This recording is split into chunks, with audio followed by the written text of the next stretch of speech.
स्वागत है आप सभी का R9 टीवी में। मैं हूं जब्बार खान। इस वक्त तक की तमाम बड़ी खबरों के साथ में। जी हां, हर जगह पानी पानी और जिंदगी भी पानी पानी हो चुकी है, क्योंकि लगातार झमाझम बारिश की वजह से उत्तर प्रदेश के कई इलाकों में इस वक्त स्थिति ऐसी है कि जिंदगी पूरे तौर पर पानी पानी दिखाई दे रही है। यूपी में मानसून की जो सक्रियता है वो पिछले 2 दिनों से देखने को मिल रही है। मौसम विभाग के मुताबिक 15 अगस्त तक ऐसी ही स्थिति जारी रह सकती है। मौसम विभाग ने सहारनपुर, मुजफ्फरनगर, बिजनौर, बागपत, मेरठ, मुरादाबाद, रामपुर, बरेली, बदायूं, पीलीभीत, शाहजहांपुर, लखीमपुर खीरी, बहराइच, महाराजगंज, कुशीनगर, महोबा, हमीरपुर और बांदा में भारी बारिश की आशंका जताई है। आप तस्वीरों में देख रहे हैं इस वक्त चित्रकूट से लेकर के उन्नाव तक और कानपुर से लेकर के नोएडा तक, गाजियाबाद से लेकर के बुलंदशहर तक एक ही जैसी तस्वीरें अलग अलग जगहों पर इस वक्त दिखाई दे रही है। बारिश के पानी की वजह से इस वक्त जिंदगियां लोगों के सामने किस तरीके से मुश्किलें हैं, जिंदगियां किस तौर पर मुश्किलों के मझधार में है। कहीं पर घर डूब रहे हैं तो कहीं पर सड़कों पर कमर तक पानी इकट्ठा हो रखा है। गाड़ियां बुरी तरीके से इसमें डूबी हुई नजर आ रही हैं। घरों के अंदर पानी घुसता हुआ दिख रहा है। गलियां हों या सड़कें हों या फिर रास्ते हों, सभी जगह पर पानी ही पानी दिख रहा है। तो लगातार बारिश की वजह से ये तस्वीरें उत्तर प्रदेश के अलग अलग हिस्सों में इस वक्त कुछ ऐसी स्थिति पैदा कर रही हैं। और इन तस्वीरों की वजह से जाहिर तौर पर ये जो दिख रहा है, जमीनी स्तर पर लोगों के सामने मुश्किलें किस स्तर पर हैं, ये तस्वीरें समझा रही हैं। कानपुर में देखिए, जहां पर घरों के सामने किस तौर पर सड़कों पर जलमग्न है, हर तरफ जिधर निगाह जाती है पानी ही पानी नजर आ रहा है।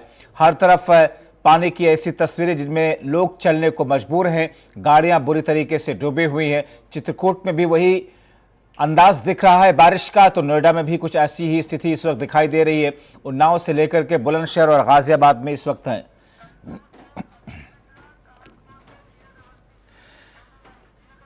हमारे सहयोगी कन्नौज से अमित मिश्रा और कानपुर से नीरज अवस्थी इस वक्त जुड़ रहे हैं। सीधे उन लोगों की तरफ रुख करते हैं। नीरज, कानपुर में जिस तरीके से बद इंतजामी की वजह से, बारिश की वजह से सड़कें डूबी हुई हैं, लोगों की जिंदगियां मुश्किल में हैं, इस वक्त क्या कुछ पानी कम हुआ या अभी भी वैसी ही स्थिति दिख रही है? देखिए, बीते 2 घंटे से बारिश जो है जिले में बंद हो चुकी है। हालांकि देर रात 3 बजे तकरीबन बारिश हो रही थी और सुबह शहर की हर गली, हर मोहल्ले का हाल ऐसा हो गया कि जैसे टापू बन गया हो। जो तमाम वाहन जो बाहर खड़े हुए थे लोगों के, वो डूब गए। इसके अलावा फैक्ट्री एरिया में काम बंद हो गया। इसके अलावा जो मार्केट है वो दुकानें डूब गए, सामान लाखों का बर्बाद हो गया करोड़ों का लोगों का, और लोग इस पर हंगामा भी कर रहे हैं। अगर बात की जाए कि आपकी स्थिति की, तो इस समय हम मौजूद हैं यहाँ के जूही ढाल पुल पे।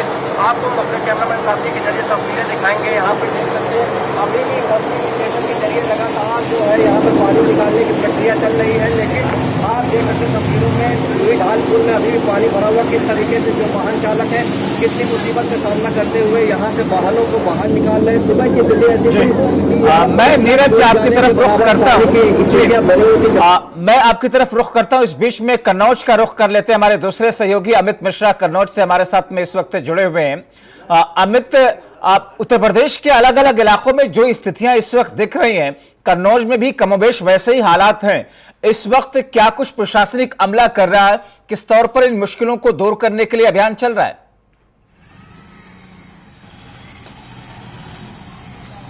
जी बिल्कुल, बता दें जैसा कि पहले से ही अलर्ट था कि लगातार बारिश होगी। बारिश को लेकर अनुमान भी लगाया गया था कि भारी बारिश होने की संभावना थी। कन्नौज में भी देर रात से काफी बारिश हो रही है और यहाँ पर अब आलम यह है कि सरकारी कार्यालयों में यहाँ पर पानी भरा है। जैसे कि हम लोग वीडियो में साफ तौर से देख सकते हैं, यहाँ पर कृषि केंद्र है, यहाँ पर बीज भंडार है, वो पूरी तरह से डूब चुका है। आलम यह है कि कर्मचारी अब यहाँ पर आने से भी कतरा रहे हैं। हर जगह पानी पानी देखा जा रहा है। यहाँ पर एसबीएस ग्राउंड है, वो भी पूरी तरह से भर चुका है। तो यहाँ नगर पालिका क्षेत्र की जो लापरवाही अब खुल के सामने आने लगी है, क्योंकि तस्वीरें अपने आप में सब कुछ बयां कर रही हैं। जल निकासी की कोई व्यवस्था नहीं करी, नदी नाले वैसे ही चौक हैं, किसी तरह की कोई व्यवस्था नहीं करेगी, जिसके चलते अब पूरा शहर लगभग जलमग्न होने की कगार पे आ गया है।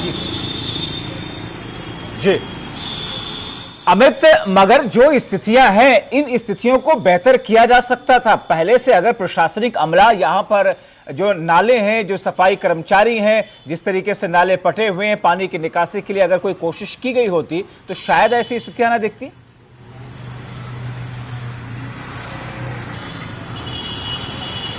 साफ बात है ये, क्योंकि लगातार हर साल यही कंडीशन होती है इसी तरह की। और जो बीज भंडार है, जो एग्रीकल्चर भवन यहाँ पर है, यहाँ पर जल निकासी की कोई समस्या नहीं है। कई बार शिकायत भी कही गई है, पूर्व में जो डीएम रहे हैं उन्होंने इस पर कार्रवाई भी करवाई थी, यहाँ पर जल निकासी के लिए आदेश भी हुए थे, लेकिन किसी तरह की कोई कार्रवाई नहीं हुई है। जो गली मोहल्ले हैं वहाँ पर नदी नाले, जो बड़े बड़े नाले बने हुए हैं वो लगातार चौक हैं, क्योंकि जब बारिश आ रही थी उससे पहले नगर पालिका को इन सब चीज़ों को ध्यान देना चाहिए था, क्योंकि बारिश आने से पहले अलर्ट भी हुआ था क्योंकि भारी बारिश होगी। उसके बाद भी अगर किसी तरह की कोई कार्रवाई नहीं हुई है, तो किसी तरह का कोई काम नहीं हुआ, तो ऐसे में अपने आप बहुत बड़े सवाल खड़े होते हैं। नगर पालिका की लापरवाही और गफलत की वजह से ये स्थिति तो है ही है, मगर अब इस वक्त क्या कुछ वहां पर किया जा रहा है, आपकी तरफ मैं वापस आऊंगा। नीरज अवस्थी हमारे साथ में जुड़े हुए हैं। नीरज, बारिश हुई और लगातार हो रही है, सड़कें जलमग्न है, लोगों का निकलना घर से मुश्किल है, घरों में पानी घुस रहे हैं, और ऐसी स्थिति में अब जो अमला है नगर पालिका का या व्यवस्थाएं जो है उसे दुरुस्त करने के लिए क्या किसी तरह के कोई कदम उठाए जा रहे हैं? आज जी बिल्कुल, जब बाढ़ जिस तरीके से जलमग्न हुआ है शहर, उसके बाद तमाम जो अधिकारी हैं नगर निगम के, इसके अलावा खुद महापौर ट्रैक्टर से जगह जगह जा रही हैं। हम अगर बात करें तो पंपिंग स्टेशन जहां जहां भी हैं उनके जरिए पानी को निकालने की प्रक्रिया चल रही है। लेकिन सवाल ये उठता है, अगर चीजें पहले से तैयारी रखी जाए, मानसून सभी को मालूम होता है कि आता है और तेज बारिश हर बार होती है, अगर स्थितियां पहले से ही इस तरीके की रखी जाए तो ये हालात सामने ना आए, ये तस्वीरें सामने ना आए। जब बात मगर अब इस वक्त जो प्रयास चल रहे हैं, कितना वक्त लगेगा इन नालों को साफ करने के लिए, या जो पानी की निकासी के रास्ते हैं वो साफ करने में कितना वक्त लगेगा? क्या प्रावधान इस वक्त किए जा रहे हैं? क्या हैंड पंप्स के साथ में या पंपिंग सेट्स के सहारे से उन पानी को निकालने की कोई कोशिश देखी जा रही है? जी बिल्कुल, जब्बार जो अधिकारी हैं वो तो लगातार कह रहे हैं कि उनके द्वारा जो सफाई थी नालों की पहले ही की जा चुकी है, जिसमें करोड़ों रुपए लग चुके हैं, और वो कह रहे हैं कि बारिश तेज हुई है इसलिए ऐसी स्थितियां हैं। लेकिन अभी स्थिति है जब तस्वीरें पूरी तरीके से साफ ऐसे दिखाई जा रही है कि जो कानपुर शहर है वो टापू बन चुका है, तो अधिकारी अब सड़कों पर उतरे हैं और प्रक्रिया के माध्यम से, तमाम अलग अलग प्रक्रियाओं के माध्यम से जहां जहां जल भराव है उसको कम करने की प्रक्रिया चालू की गई है। जब नीरज और अमित हमारे साथ आप बने रहिए। अश्वनी अवस्थी हमारे साथ में इस वक्त उन्नाव से जुड़ रहे हैं, रुख उनकी तरफ कर ले रहे हैं। अश्वनी, स्थितियां उत्तर प्रदेश का पूर्वी इलाका हो या उत्तर प्रदेश का मध्य इलाका एक ही जैसी दिख रही हैं। बाढ़ का पानी हो या फिर बारिश का पानी हो, अब रिहायशी इलाकों में बुरी तरीके से लोगों के सामने एक मुश्किल खड़ा कर रहा है। ऐसी स्थिति में क्या हालात है उन्नाव के अंदर? देखिए जब्बार, आपको बता दूंगा, अगर उन्नाव की बात की जाए तो पूरी तरीके से इस वक्त लापरवाही नजर आई है सिंचाई विभाग की, जहां पर एक नहर है सादा नहर की एक बम्बी होती है, वो कट जाने की वजह से लगभग यहाँ 400 घर पानी में जलमग्न हो गए हैं। उनको लोगों को निकलना दुर्लभ हो गया। मैं इस वक्त मौजूद हूँ आदर्श नगर और गदनखेड़ा मोहल्ले में, जहां पे आपको दिखाना चाहूंगा कि पूरी तरीके से आप जहां तक नजर जाएगी वहां तक पानी ही पानी भरा है। यहाँ के लोग हैं जिनको भारी दिक्कत का सामना करना है। लगभग सुबह से आपको बता दें कि नहर का पानी कंटिन्यू यहाँ पे चल रहा था, जिसकी वजह से लगभग 4 से 5 घंटे हो चुके हैं और पूरा नहर का पानी मोहल्लों में भर गया है। जी, आपके चारों तरफ जहां आप खड़े हुए हैं, चारों तरफ पानी ही पानी दिखाई दे रहा है। नुकसान अब तक लोगों का कितना हुआ होगा? क्योंकि घरों के अंदर पानी घुसा हुआ है, दुकानों के अंदर पानी घुसा हुआ है, मवेशी जहां पर रह रहे थे वो जगह पूरी तौर पर जलमग्न है। जब्बार, देखिए आपको बताऊं, अगर नुकसान की बात की जाए तो हम यहाँ पे मौजूद हैं, यहाँ पे हमारे साथ कुछ लोग भी हैं, हम इन्हीं से बात करते हैं कि क्या नुकसान हुआ होगा, कि क्या दिक्कतें आ रही हैं, इन लोगों को क्या सामना करना पड़ रहा है। हमारे साथ कुछ भाई साहब हैं। भाई साहब, क्या नाम है आपका? मेरा नाम मुकेश कुमार वर्मा है। मुकेश जी, क्या दिक्कतें आ रही हैं? जो पानी कितनी देर से लगभग बह रहा है नहर का, और यहाँ पे कितनी देर बाद टीमें पहुंची? नहर का पानी रात करीब 3 बजे से यहाँ पे खाली कट चुकी थी और टीमें सुबह करीब 7 बजे यहाँ पे आई हुई हैं, और हम लोग 5 बजे से उठ के कोतवाली और फायर ब्रिगेड के चक्कर लगा रहे थे, कोई सुनने वाला नहीं है साहब। उसके बाद में यहाँ पे जो टीमें आई हैं, क्या अभी काबू पाया गया पानी पे? पानी पे अब थोड़ा बहुत काबू पाया गया और अभी भी पानी लगातार बह रहा हुआ है, और सारे अधिकारी आके बस देख देख के चले गए, कोई सुनने वाला नहीं। अगर बात की जाए, उन्नाव के आला अधिकारी डीएम यहाँ पे पहुंचे थे, क्या आश्वासन देके गए आप लोग को? अब डीएम साहब आए थे, आश्वासन देके गए, अभी देखो नहर बंद कराई गई है और पानी कम पड़ जाएगा, आप लोगों की समस्याएं सॉल्व होगी। एक भाई साहब हमारे साथ और हैं, क्या नाम है भाई साहब आपका? राम बहादुर जी, क्या दिक्कतें आ रही हैं, क्या समस्याएं हो रही हैं आप लोग को यहाँ पे मोहल्ले में जो पानी भर गया है, लगभग कितने घंटे से कंटिन्यू चल रहा था? समस्या ये है, इतना बड़ा मोहल्ला है, कोई बीमार है, कोई कुछ है, पानी इतना चलिए भरा हुआ है। चलिए चलिए आपकी तरफ रुख करेंगे। आप तीनों सहयोगी हमारे साथ में बने रहिए, क्योंकि मुश्किलें लोगों के सामने बहुत ज्यादा है और ऐसे में प्रशासनिक अमला काम तो वहां पर कर रहा है, लेकिन कितना वक्त लगेगा, और अगर यही समय रहते काम हो गया होता तो शायद ये स्थितियां ना आती। छोटा सा ब्रेक लेते हैं, वापस लौटते हैं।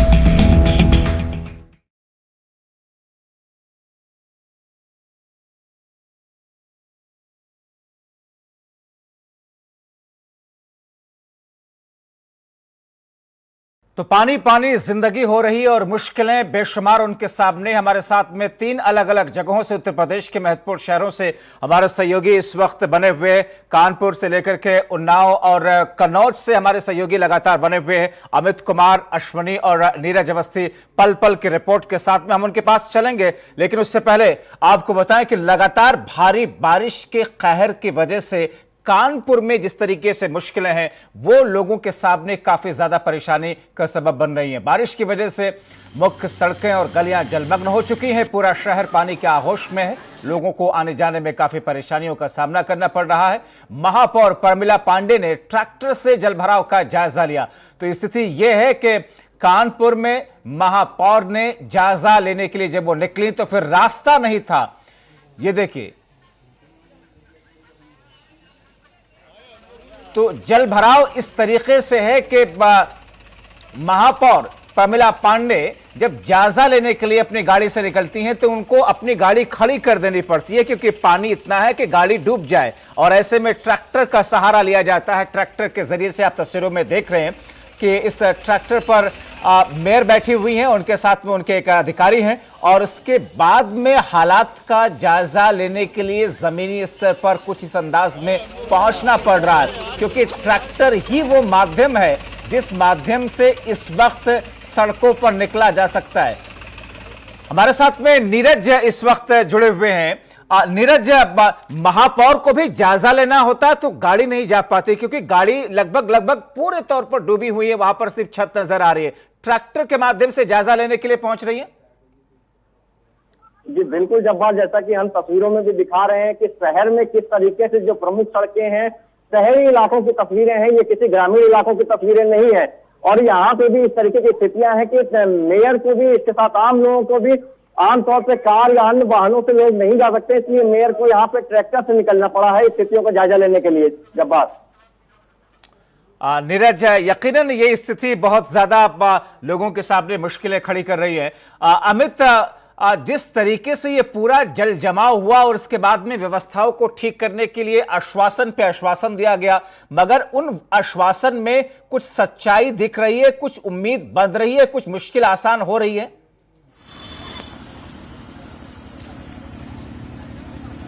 देखिए, ये तस्वीरें अपने आप में कागजी जो काम होते हैं ये उनकी अब पोल खोल रही हैं, क्योंकि अगर काम हुआ होता तो आश्वासन की जरूरत ही नहीं पड़ती, किसी तरह की कोई बात कहने की जरूरत नहीं पड़ती। जिस तरह से हर वर्ष इसी तरह का जलभराव होता है, इस तरह की जनता को समस्या होती है, तो क्यों ना पहले से ही तैयारी इसकी कर ली जाए, क्यों ना यहाँ पर जो सरकारी दूध केंद्र है यहाँ पर जल निकासी का काम बना दिया जाए, जगह बना दी जाए। जो यहाँ से जिलाधिकारी का जो आवास है वो भी बहुत करीब है, और यहीं से जो डीएफओ कार्यालय है, डिस्ट्रिक्ट फॉरेस्ट ऑफिसर का कार्यालय है, वो भी करीब है, उसमें भी लगभग जल भराव हो जाता है। और मैं इस वक्त एक ग्राउंड में खड़ा हूँ, वहाँ पर भी मजे का जल भराव है, और लगातार हमारे पास तस्वीरें आ रही है ग्रामीण क्षेत्रों में बहुत ही ज्यादा दयनीय स्थिति बनी हुई है, क्योंकि वहाँ पर भी किसी तरह का कोई काम नहीं हुआ है, जिसके चलते इस बारिश में सबकी पूरे प्रशासन की पोल खोल कर रख दी है। पोल तो खुल रही है, और हालात ये हैं कि अगर सरकारी दफ्तरों में भी अगर ये बारिश का पानी घुस रहा है तो फिर इसे क्या कहा जाए। मैं रुख उन्नाव की तरफ करूंगा, जहां पर हमारे सहयोगी अश्वनी हमारे साथ में है। अश्वनी, जिस तरीके से लोग R9 टीवी पर आकर के आपसे बात करके अपनी मुश्किलों को बयां कर रहे हैं, इससे पहले जैसा कि आपने कहा कि जिला अधिकारी ने आश्वासन दिया है, मगर कोई टाइम बताया जा रहा है कि कब तक ये जल जमाव खत्म हो पाएगा?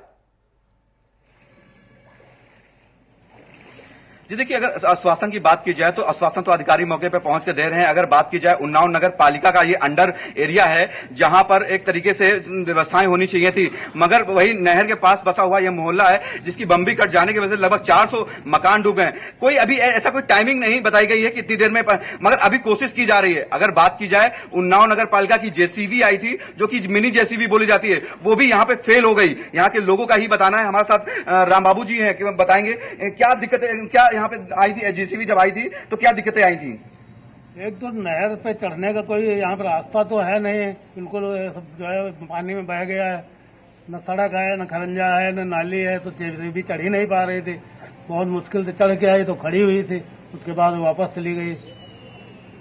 जैसा कि इनका बताना है कि यहाँ पर जो सड़कें हैं जिसका खरंजा होना चाहिए, जो होना चाहिए, वो मोहल्ले में नहीं लगा हुआ है, जिसकी वजह से जेसीबी भी काम यहाँ पे फेल हो गया। उसके बाद अगर बात की जाए, जो नगर पालिका में पूरा इलाका आता है, लगभग 400 से ज्यादा 500 यहाँ पे मकान है लगभग, तो सारे मकानों का टैक्स भी बनता है, समय पे जाता है, उसके बाद भी यहाँ पे कोई सुविधा नहीं मिलती है। यहाँ तक अगर बात की जाए विद्युत विभाग की भी, यहाँ अभी कुछ दिन पहले की बात बता रहे हैं कि जो अपने आप से बल्ली लगा के, खंभे लगा के जो तार लाए जाते हैं, उनसे भी करंट उतरने का डर रहता है। तो एक प्रकार से अगर बात की जाए तो ये शहर काफी ज्यादा है और ऐसे में प्रशासनिक अमला जो काम कर रहा है, लेकिन चूंकि वहां पर सड़कें भी इस तरीके से गड्ढों में अटी पड़ी हैं कि फिर वहां पर जेसीबी तक पहुंचने में दुश्वारियां हो रही। बहुत शुक्रिया आप तीनों सहयोगियों का, नीरज आपका, अमित आपका और अश्वनी आपका।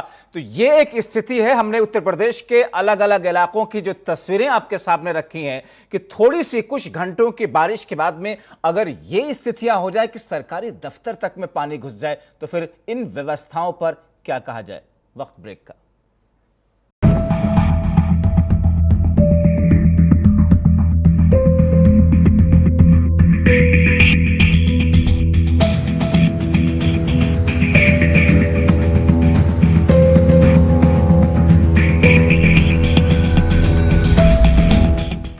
तो पानी पानी जिंदगानी और उत्तर प्रदेश, इस वक्त उत्तर प्रदेश के उन्नाव में मूसलाधार बारिश की वजह से मुश्किलें काफी ज्यादा हैं। सिंचाई विभाग की लापरवाही की वजह से सड़कों गांव ऐसे हैं जो कि जलमग्न हैं। नहर की मिट्टी कटने से पानी गांव में भर चुका है, लोग घरों के अंदर कैद हैं। मौके पर नगर पालिका और सिंचाई विभाग की टीमें मौजूद हैं।